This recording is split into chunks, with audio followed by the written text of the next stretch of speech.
Hello ladies and gentlemen, and welcome to Chilton Streams. My name is Josh, and today we are continuing our adventure in Little Nightmares.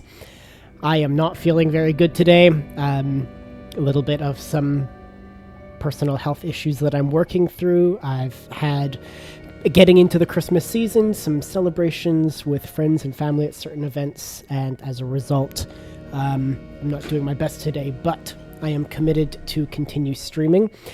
I have made a change in my schedule. I'm going to have to repeat this information for the video. Because of the other responsibilities that I take care of and the nature of the career, I don't have enough time in the day to stream regularly for 2 hours. And so until I can build more of a support team towards this endeavor of mine, we're going to be cutting it down to 1 stream a day. So these VODs, if you're watching YouTube, Chilton Streams, these are going to be 1 hour continuing forward, but the uploads should maintain their regular schedule when I'm feeling up to it, of course. Is everything looking all right? Nope. No, everything is not looking all right. Let's fix that.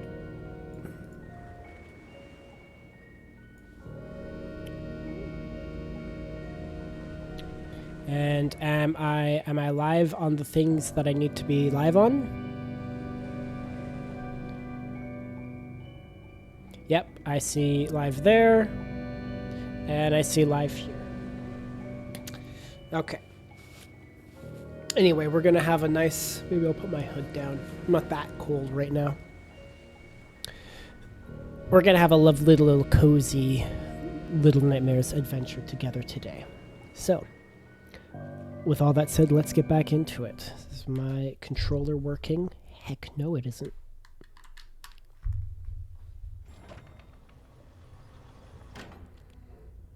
And we're back. Hello, YouTube. It is a new week for me. I'm feeling a little under the weather at the moment, but that's fine. We're going to continue with our gameplay here, unlocking the mysteries of the ship. There's mannequins. Oh boy. Oh, we love mannequins.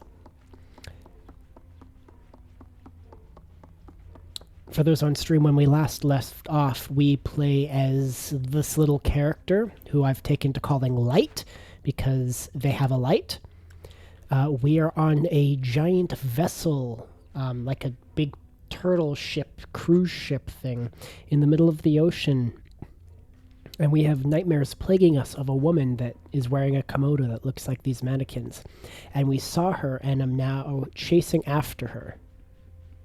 In what is feels like very inspired to me, like a Spirited Away section with these horrible monsters eating and consuming huge amounts of meat. We can hear her humming.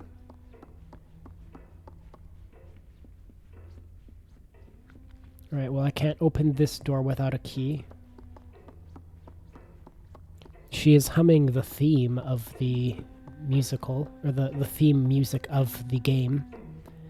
I love when diegetic and non-diegetic music combine. She's in this room.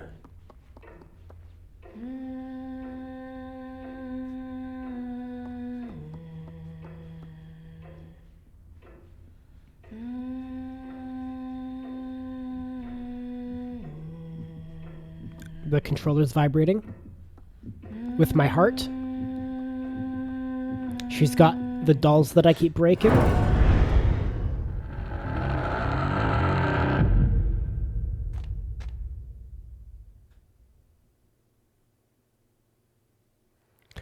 Is that a death condition? It's a death condition! Oh.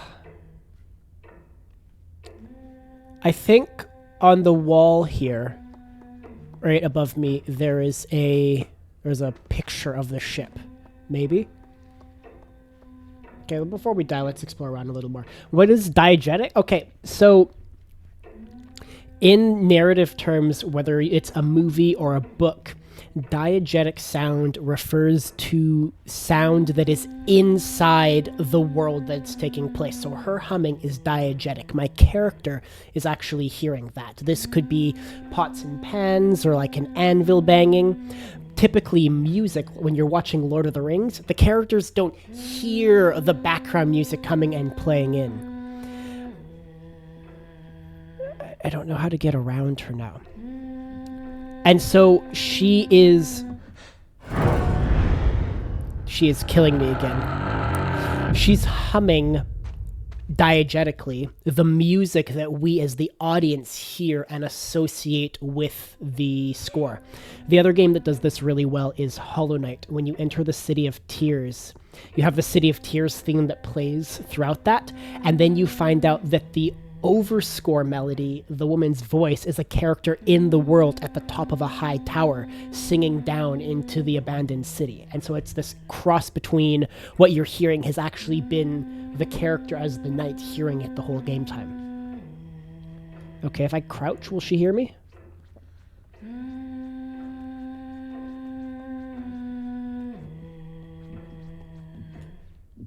We'll just go real slow. It's interesting she's doing her hair in a broken mirror.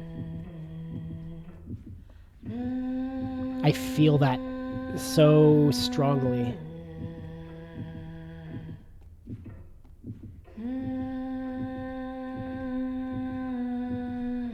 It's a little bit like a horn, like a ship's horn. That picture has a cloth over it. That's interesting.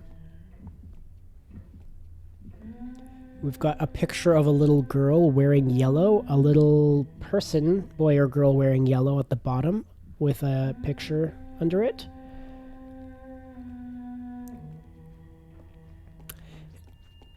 Is the key... I didn't see it. Was it on her table? Hello, good evening. Thank you for joining us. I assume what I need to do is knock this vase over to make a distraction and then hide under the bed?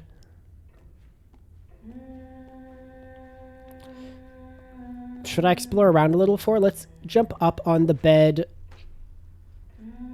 and try to pull this curtain down. My heart's already going getting that close to her. I don't know if I can grab this sheet. I'd love to see what's underneath it. It's probably a solid object and not, like, interactable. Yeah, it's not interactable.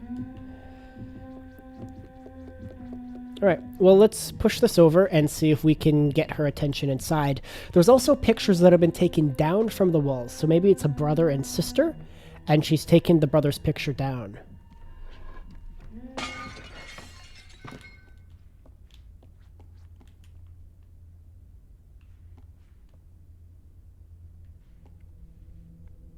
Okay, so now come inside. There's no obvious key. Oh, is that the key in that pile of rubble? I don't see her. I don't see her anymore, okay. So there's now the non-diegetic music that we're hearing as ambiance because she's no longer humming. We can see a picture of her up there in what looks like a cult circle.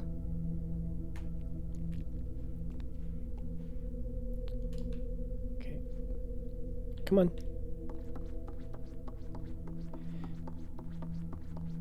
The ceiling is reflective.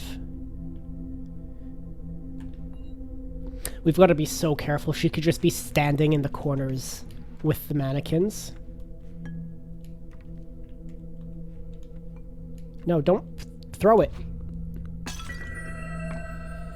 I don't know what that does for us, but it seems like a potential secret ending if we get all of them. I doubt that I've gotten all of them. Yeah, it's great. Fortunately, I don't suffer from a fear of mannequins. See, that painting's like... She's covering over somebody. That's like a really nice piece of lore.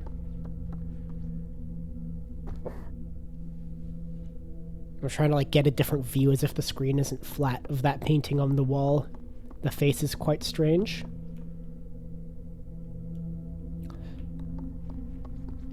I wonder if she can become the mannequins. I know that doesn't make sense saying it, but...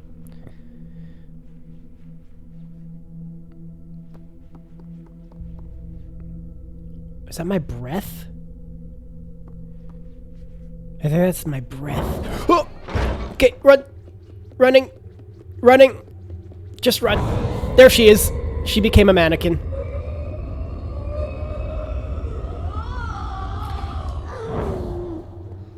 Oh my goodness.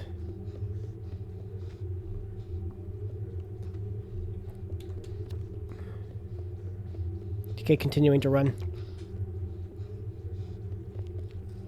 Oh, that's definitely her. That's definitely her right there. Or maybe not. Maybe the mannequins just have hair. Oh, this is the worst. Where do I go? Where do I go?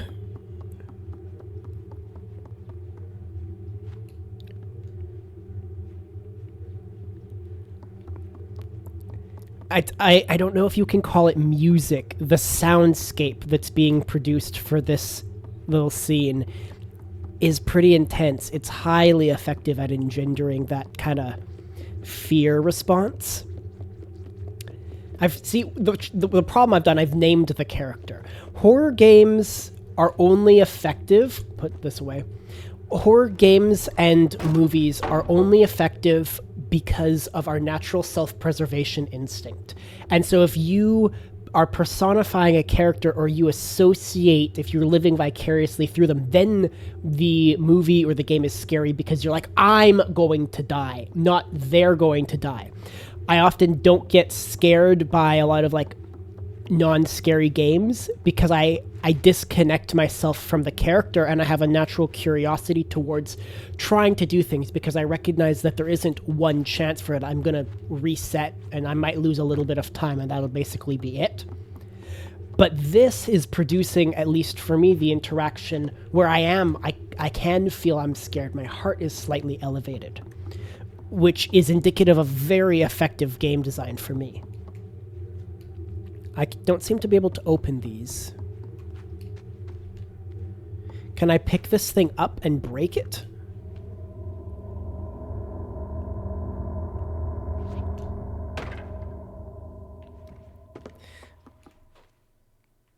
Is it a weapon? Do I use it to beat the Komodo lady? There she is.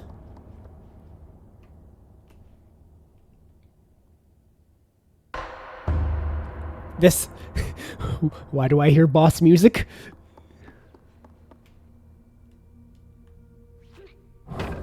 Oh shit. Pick it up, pick it up, pick it up, pick it up. I have to assume that I'm gonna die. Hydrate for courage. Insert Minecraft drinking sound effect. Okay, so we get the mirror, and then we do something with it.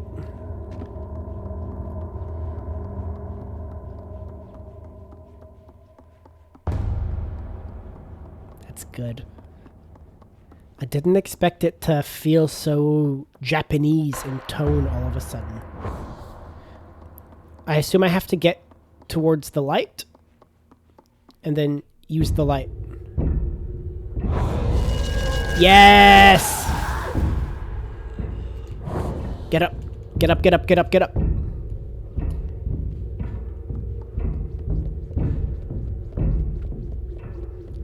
Why did I know the light was going to be over here? Because it was the most awkward position for it to be.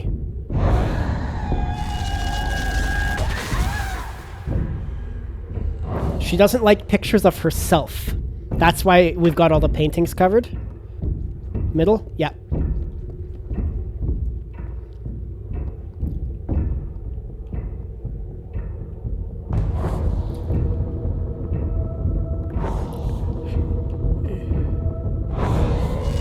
Yeah. Take it. Okay. I'm gonna guess it's to the right again.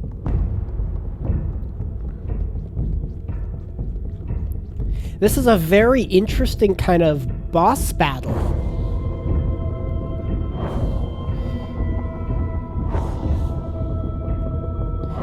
I'm like reacting more to her sound than the visual presence. It's also violated the rules of 3. No.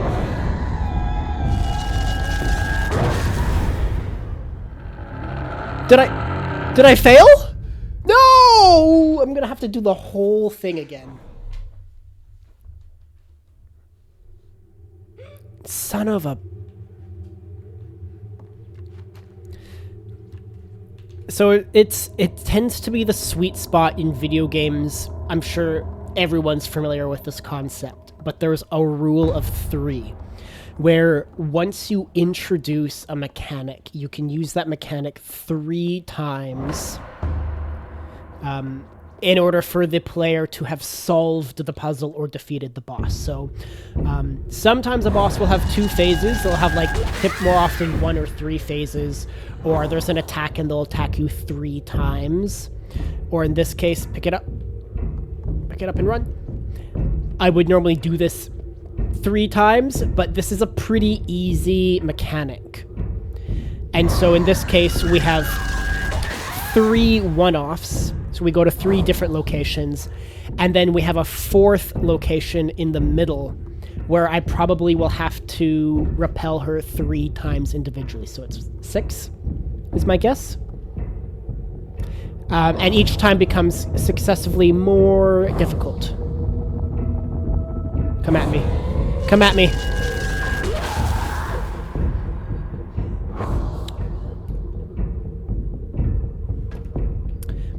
I wonder what the character's experience is, because we're getting knocked down as well. Clearly the enemy, the mistress, is adverse to her own image, her own reflection. But is she producing a physical wave of force that's knocking over our character? Or is there some kind of psychic connection that's creating like a feedback wave? Because the game opens with us dreaming about this pagoda lady. She feels to get burned, right? She was holding out her hand there, and her hand was red and blistered. There we go. So I was right. 3 spots and then 3 times. Rule of 6.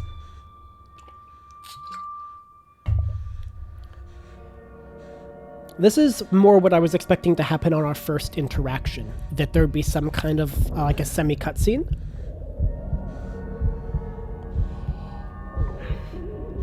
I'm hungry.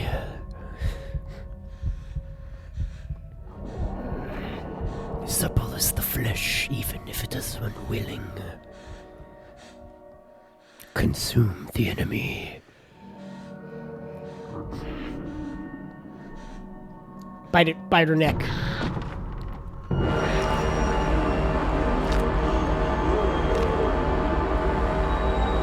Yikers.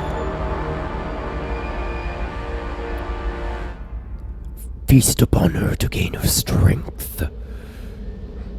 Oh, I think that's exactly what's happened. I think we have feasted upon her and gained her strength. Is the eye gonna look at me?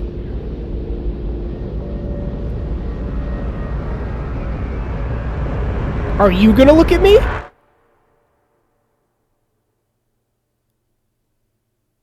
What does it mean?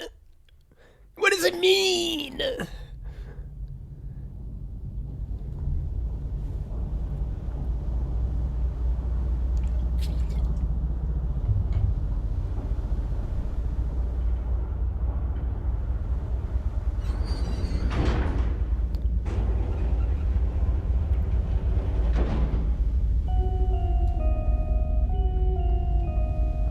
Am I going to destroy everything?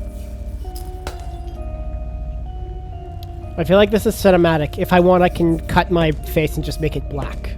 But we'll keep it here for the VOD.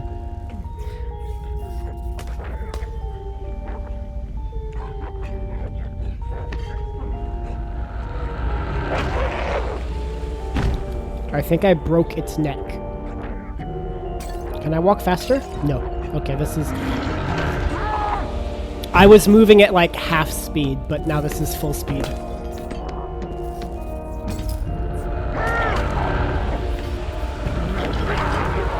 Dude, this is intense.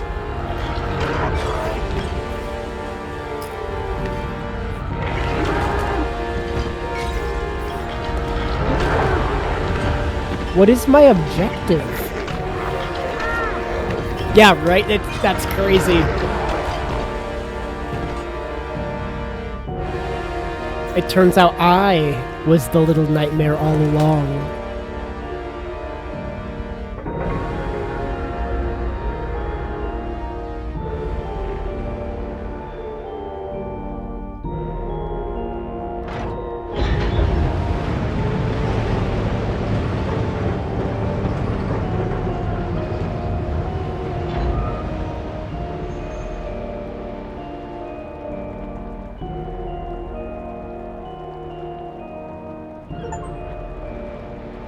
A storm's coming. That coat should come in useful.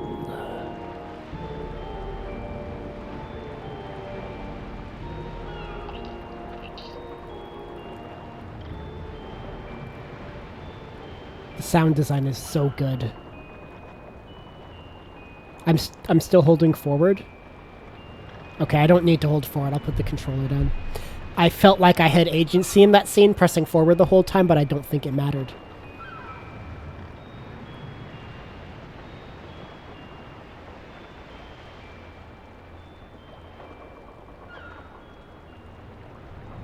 I love that the scene rocks slightly. Again, it's just another subtle indication that we're on a boat. Man, a whole 20 minutes that lasted. I knew that the game was about 6 hours for a run. And I probably could have finished this last week. And just stuck it out another 20 minutes. Had I known it was going to be this soon, I would have done so. But I didn't know it was that soon. And I knew I was only streaming for an hour today, so I figured this would be potentially... Stop hitting the microphone, Josh. I figured it would be potentially an hour stream, but this is just going to be the tail end of the video for YouTube purposes. So if you're interested on seeing how all of this comes together and gets edited down, you can check out the edited video on Chilton Games on YouTube. As is tradition for Let's Players, we're going to watch through the credits to see if anything's missed. And report back, if so. Man, games like this, they age so well, because it's made in, like, this is a 2017 game, but this is always going to have exactly the same experience. This isn't quite like Skyrim, where it kind of feels like it's going for the AAA feeling, so it feels dated. Eventually, a game like Cyberpunk is going to feel dated somehow. But style never ages. Style is eternal. And so when you have a game like this that is so iconic in its feeling, I don't feel like any part of it is dated by the technology. Had this game come out in 2010, it would have been amazing. But had it come out today, compared to 2017, it would still be fantastic. This is the same you get with a lot of stylistic platformers like Limbo or Inside. You're not limited. I assume the engine they're using is Unreal, but they've done such a good job with the world and the textures, the modeling, the slight bit of jank that leads into a sensation of claymation. It all comes together so seamlessly for a viewer, for a player experience. That's fantastic. And this is why I like going back and playing old games, because I remember, I think I may have seen Jacksepticeye play this when it first came out, and I remembered the basics, but I didn't actually remember anything about this game. I must have seen him play Little Nightmares 2, and I'm remembering that because I remember somebody crawling on the ceiling and somebody with a long neck. I was reminded of that because I was playing a Minecraft mod Yeah, you thought there was more as well? That's fine. There's a Minecraft mod where you're fighting like a Naga enemy or something and their heads come out and their necks like chase you. I'm like, this was done in Little Nightmares. And I guess that's built on the second Little Nightmares game. But again, that Little Nightmares 2 came out several years ago now at this point, and Little Nightmares 3 just came out this year. So I'll look forward to playing that eventually. It's on my Steam wish list, but it's like $70. Which is not something that I can afford right now. The RAM for my computer, it ate into my bank account too much. If you know, you know.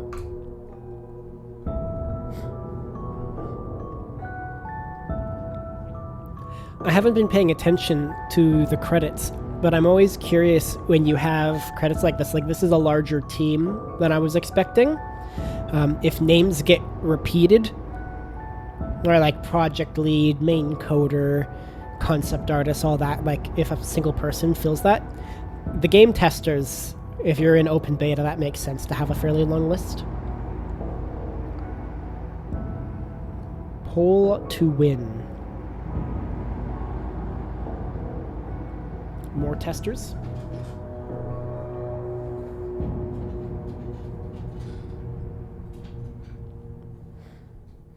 Around the World, Room 22, Fire Without Smoke. Bandai Neko Entertainment. So now they're giving, like, the individual companies and sub-partners their credits for the game. I'm afraid to press anything. I always appreciate when credits can be sped up slightly, because I've given the game credit, like the actual developers there do. These are now, we're getting into credits for the production team, which I care less about, I'll be honest. It's not like they don't work as hard or something. They're just not directly as involved with the creation of a game. They're more so involved in the distribution of a game.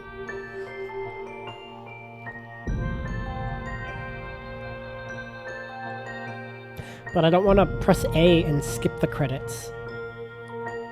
I just want to, like, speed them up a little bit. And now I'm gonna have to figure out what do we do? It's mini game, not mini game Monday anymore. So we're supposed to be playing a campaign. Do we start a new campaign today? Thoughts in the chat. What should we do? Can I...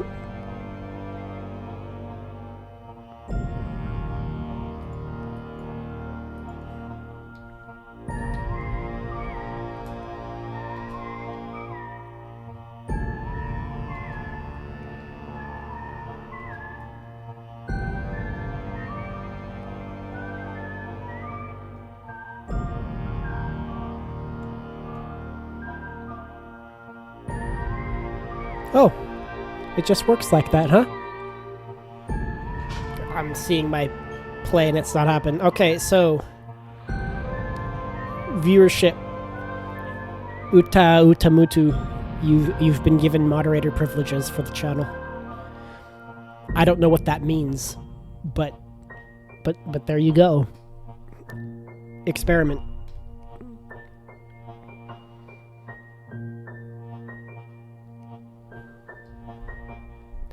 Timeout.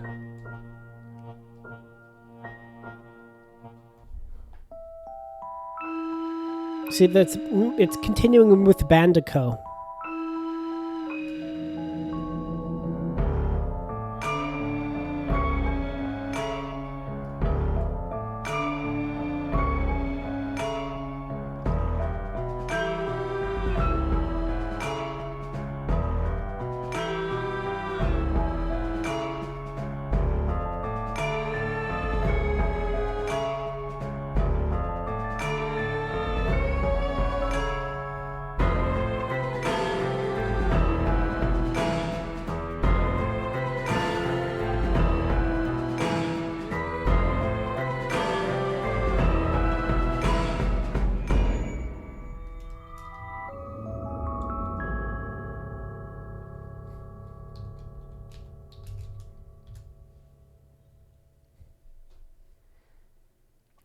All right. There was the credits.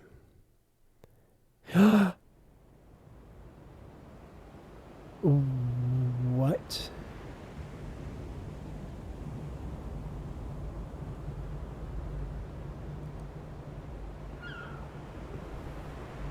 Wait, no, that doesn't make sense.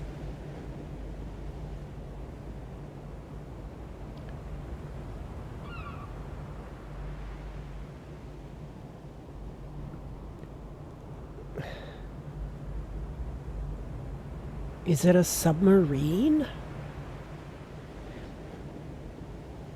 Is the ship currently underwater? Because this is the painting she had. I was like, oh, I think that's the ship. But this looks like it's stone.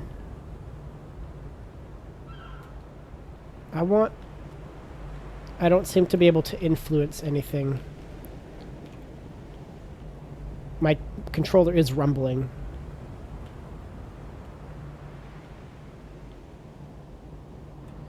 So now you're here. Where do you go, little one?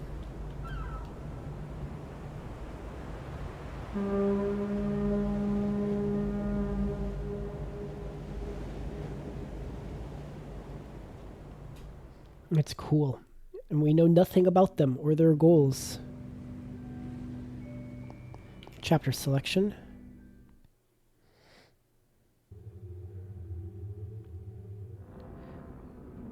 This is a really cool way.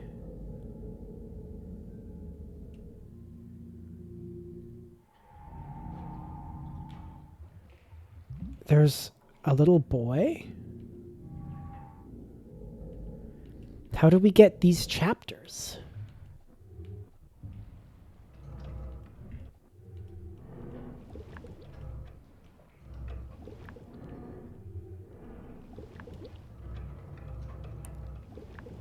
The hand reaching through is so good. Oh, this is the Depths expansion pass. It just boots Steam up in the window. Little Nightmares the Depths DLC.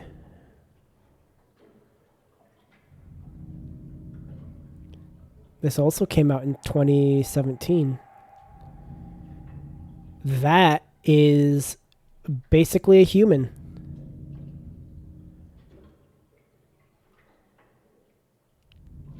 That's a pretty interesting way to promote their DLC.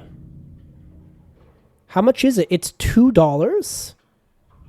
Well, I know what we're going to be doing now. Un momento. Depths DLC series. Secrets of the Maw. Can't get enough. Little Nightmares unveil all its secrets with this expansion pass where you play as the kid, another prisoner locked with no way out. DLC, runaway kid, wake up in the engineering area of the Maw, residence, the Depths. There's a bunch of DLC. Oh, these are cosmetics.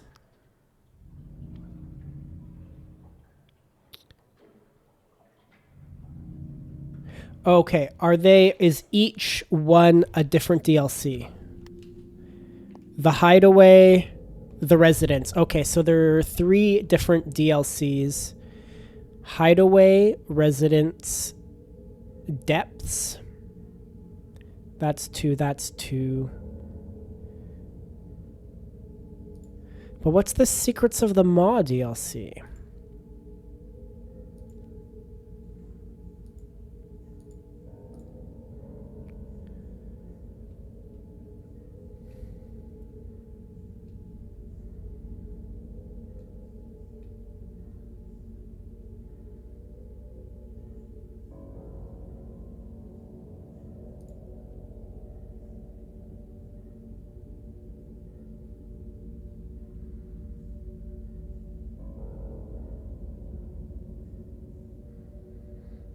I'm just reading.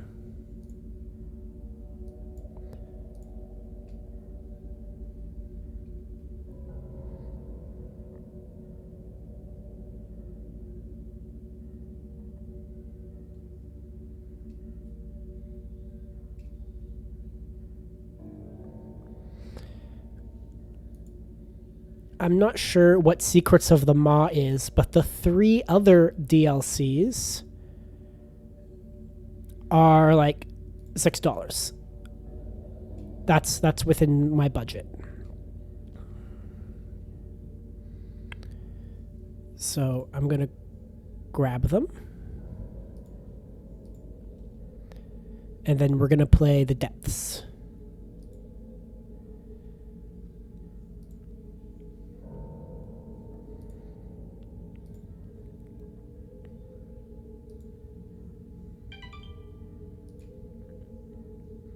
Oh, that's Hideaway. I need the engineer's room. The residence.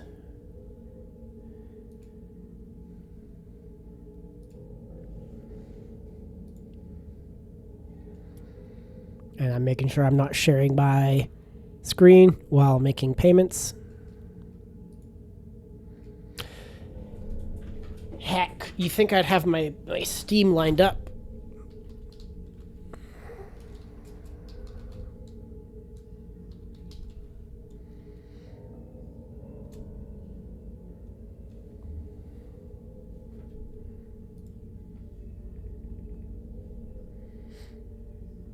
Oh boy, 2-factor authentication.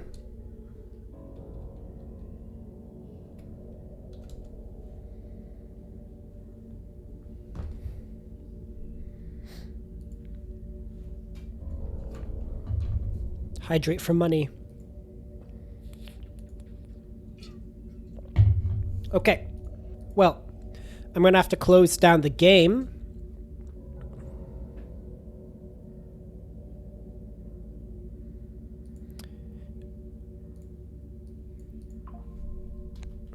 And make sure everything installs correctly.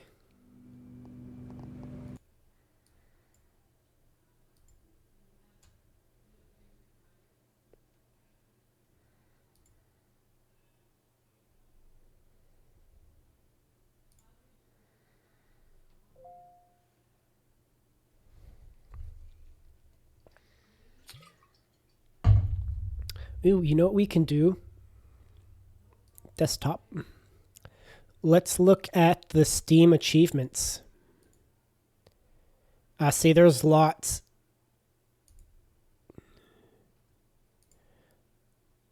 Lots of secret achievements. The ladies' quarters.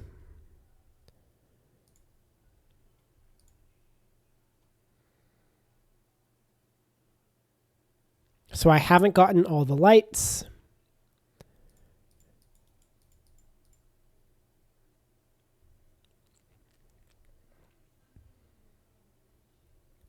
I'm not sure what most of these mean. Very small percentages of people. So all like the basic ones I've done, except for this hidden achievement. And jumping on the bed. Uh-oh.